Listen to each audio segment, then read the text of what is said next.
இதயம் wishes you a very happy new year.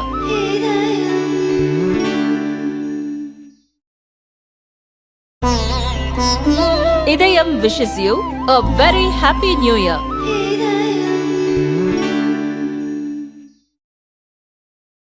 Delhi உள்ளிட்ட வட மாநிலங்களில் கடும் பனிமூட்டம் நிலவும் நிலையில் காஷ்மீரில் நிலைமை இன்னும் மோசமாக உள்ளது.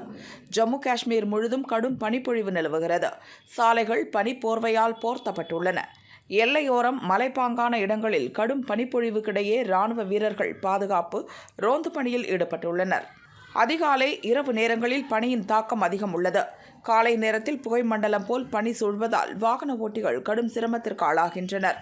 பந்திப்போரா பகுதியில் சென்ற ராணுவ வாகனம் மலைப்பாங்கான பகுதியை கடந்தபோது புகைப்படலம் போன்ற பனிமூட்டத்தால் திடீரென பள்ளத்தில் சரிந்தது. பலத்த சத்தம் கேட்டு அப்பகுதியில் இருந்தோர் ஓடி வந்தனர். பள்ளத்தில் கவிழ்ந்த வாகனத்தில் இருந்து வீரர்களின் முனகல் சத்தம் கேட்டது. காயமடைந்த 2 வீரர்கள் பிற வீரர்களை மீட்க முயன்றனர். அவர்களுக்கு அப்பகுதி மக்களும் உதவினர். மீட்கப்பட்ட 5 பேர் ஸ்ரீநகர் ஹாஸ்பிட்டலுக்கு அனுப்பி வைக்கப்பட்டனர்.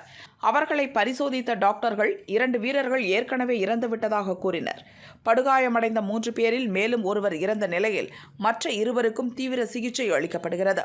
அதிலும் ஒருவரின் நிலை கவலைக்கிடமாக உள்ளது.